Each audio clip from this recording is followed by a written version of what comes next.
A lot has been said about the special provision that the FIA made regarding to future Renault driver Fernando Alonso's inclusion in the upcoming young driver test. Alonso has now spoken about his participation in this test and has revealed if it will make a big difference in his preparation for next season when asked by Autosport.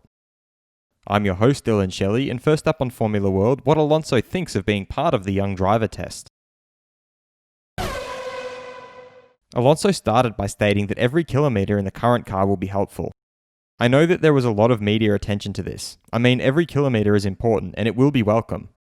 However, he added that it has more to do with getting acquainted with the race engineers and mechanics. But I feel more or less ready after the 2018 days. This one will be nice because it's the race engineers and mechanics, so I get to know them a little more, because the 2018 testing was with a young team. So on that aspect, it's going to be nice to get some interaction with the people you will work with in the future. But in terms of feeling or driving or something, it's okay. But it's not day or night change for my preparation. He has had outings in the past versions of the Renault car. He spoke about those next. I've been testing here with the 2018 car, and that was very useful. But with the 2005 car, I think it's totally different. I couldn't take anything. He summed up his thoughts in a single sentence. Honestly, it's not very important. Fast feed. Red Bull team principal Christian Horner feels that since it will be Honda's last year as an engine supplier in Formula 1, they are very motivated to finish at the highest level as possible in 2021. He added that the people at Honda are very passionate and push hard to get everything out of it.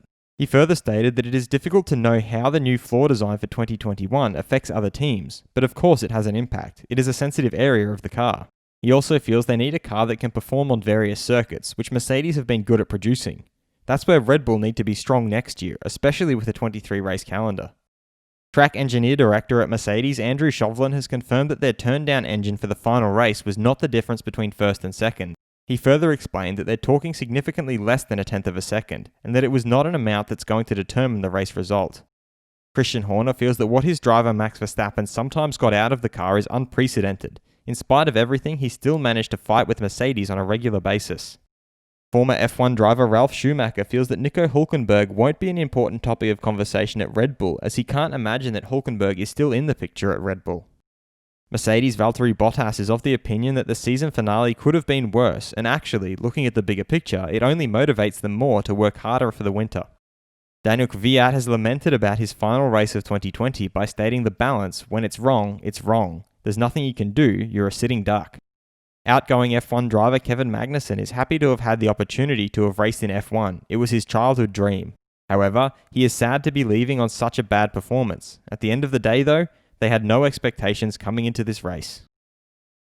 Do you think Hülkenberg still has a chance at getting the second Red Bull seat? Head over to my community page to vote in the poll and let me know what you think in the comments. And if you like this video, feel free to subscribe and check out my others for all the latest in the world of Formula 1.